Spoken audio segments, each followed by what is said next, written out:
Hello dear students, welcome back to Heady Hunt Online Teaching for Reasoning. Today we are going to teach sitting arrangement. So this is the continue in the circular arrangements. Okay, in model 1 what I am given circular arrangements, but already I have been teach first 20 questions in circular arrangements, but this is a question number 21 to 25. This is a direction number.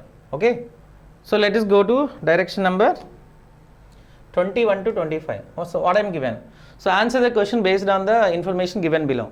8 people A, B, C, D, E, F, G and H are sitting around a circular table facing at outside. So what I am given here, facing outside. What is the rule of outside? But in previous questions 1 to 20 what I am given, facing inside given, but here facing outside. What is the difference between facing inside and facing outside? So this is a rule of facing inside and outside. If it is facing inside or center, facing to the center, what is the rule? Clockwise direction follows left, anti-clockwise direction follows right. So here facing outside, just opposite of inside. Here clockwise direction follows right, anti-clockwise direction follows left. That is the difference between facing inside and facing outside. But in that question what I mentioned, facing outside. So facing outside rule, tell me guys, facing outside, if it is facing outside, clockwise direction follows right, anti-clockwise direction follows left, anti-clockwise direction follows left. This is a facing outside rule. Okay guys, so what is facing inside? Clockwise left, anti-clock right, but here clockwise right follows, anti-clock left follows. That is a facing outside rule. So clearly, so here how many people given? Total 8 people. So just we have to draw the 8 members on circle. Okay, so this is 8, 2, 4, 6 and 8, total 8. All are facing outside. So clearly all are facing outside. If it is facing outside, what is the rule? Clockwise direction follows right, anti-clockwise direction follows left. This is the rule of outside. So first one we have to go with free clues. So already told you which type of free clues has taken in sitting arrangements, but it is not depend on order. Order lo ever and eppudu kuda. So vaadu paragraph మొత్తంలో ఎక్కడో ఒక దగ్గర ఇస్తుంటారు, ఆ free clues అనేవి so మనం collect చేసుకోవాలి. But here so what is first logic? A and E sits opposite to each other. A and E are sitting opposite each other. Opposites do not taken first, because if you taken this possibility you can obtain 2 possible actions, A and E or E and A. Out of 8 లో మీరు ఎక్కడైనా తీసుకోవచ్చు, అంటే opposite do not taken first. Next one, G is not immediate neighbor of A. So మీకు ఏ తీసుకుంటే కదా G రాస్తారు, but అది కాదు. ఇది చూడండి, D sits second to the left of A. This is a free clue. D sits second to the left of A. This type of clues taken first, because 2 person with the link already exist here, that will be taken first. So if you read any type of statement, which one taken first? First, second person always taken first. So in the statement, D sits second to the left of A. Who is second person? A. So you will go with A first, second person. Anywhere out of 8 possibilities, మీరు ఎక్కడ తీసుకున్నా final answer అదే వస్తుంది. So ఇక్కడ నేను తీసుకుంటా D, A. With respect to A, what is the D position? Second to the left. But here left nothing but you should go with anti-clockwise. Anti-clock means ఇది each side అవుతుంది. Right to left moving is called anti-clock, left to right moving is called clock towards eyes. మనకి ఎప్పుడు కూడా clock anti-clock confuse అవ్వకూడదు. So మన ice నుంచి మనం left నుంచి స్టార్ట్ చేసి రైట్కి వెళ్ళడానికి క్లాక్ అంటారు, రైట్ నుంచి లెఫ్ట్కి వెళ్ళడానికి టువర్డ్స్ ఐస్, దాన్ని యాంటీ క్లాక్ అంటారు. So clearly in that question already A taken in that clue. What is the D position with respect to A? Second to the left. So left nothing but anti-clockwise. 1, 2. This is a D. Clear? This is a D position. With respect to A, what is the D position? Second to the left. So A and D over. Next one. H is the immediate neighbor of A. So before that already given that another clue. G is not immediate neighbor of A. So G is not immediate neighbor of A. Already A taken. So these 2 possibilities. Immediate neighbor means first left and first right. ఇది left అవుతుంది, ఇది right అవుతుంది. ఇది G అయ్యే chance లేదని చెప్తున్నాడు, అందుకే నేను రెడ్ మార్క్స్తో నేను రిప్రజెంట్ చేశాను. G is not immediate neighbour of A neighbour nothing but immediate neighbour, first right first left. G అయ్యే ఛాన్స్ లేదు. నైబర్స్ అంటే 2 పొజిషన్స్ ఉంటాయి. ఇది G మీరు ఎప్పుడు తీసుకోకూడదు ఈ 2 పొజిషన్లో, బికాస్ మీరు తీసుకుంటే G one of the neighbour of A అయిపోతారు, అందుకే ఇది తీసుకోకూడదు. So next one, H is the immediate neighbour of A and F is not a immediate neighbor of C, comma indicates again talk about F sits opposite to H. But last one, C is not the immediate neighbor of either A or E. So this is a free clue. So last clue మీరు observe చేస్తారు అనుకోండి. Last clue వాడండి, C is not the immediate neighbor of either A or E. So already A తీసుకున్నాం కాబట్టి ఏది మనకి link already ఫస్ట్లో ఉంది. A and E are opposite to each other. Here A, it is must be E because opposite each other. So opposite means ఇక్కడ ఈ మీరు డైరెక్ట్గా తీసుకోవచ్చు. ఏ అండ్ ఈఆర్ అంటే ప్యాసేజ్లో ఆర్డర్లో ఉండవండి. మీరు ఏ రాస్తారనుకో ఏతో ఉండే లింక్స్ రాయాలి, సి రాస్తే సితో ఉండే లింక్స్ అన్నీ కూడా ఇస్తుంటాడు, అది ఆర్డర్లో ఉండవు. మరి అన్నీ కంప్లీట్గా చదువుకొని సో ఒక్కొక్కటి మనం డిటర్మైన్ చేయాలి. So A and E are sits opposite each other. A already taken, E ఇక్కడ రాసేయాలి. లాస్ట్లో చూడండి, C is not a immediate neighbour of either A or E. A or E means A neighbours E రెండు అవుతాయి. A neighbours these two, E neighbours these two. అంటే ఇక్కడ ఇక్కడ ఇక్కడ ఇక్కడ సి తీసుకోవడానికి ఛాన్స్ లేదు, అంటే ఇంకొక దగ్గర ఉంది, ఇది సి అవుతుంది. Okay, this is a C because C is not a immediate neighbour of either A or E. A or E. A neighbours these two, E neighbours these two. అంటే ఈ 4 పాసిబిలిటీలో ఫెయిల్ అవుతున్నప్పుడు ఇంకొకటే ఉంది, ఇక్కడ సి వస్తుంది. క్లియరా?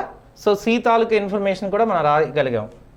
So C ఇక్కడ ఎందుకు రాయాలంటే once I explain that C is not an immediate neighbor of either A or E.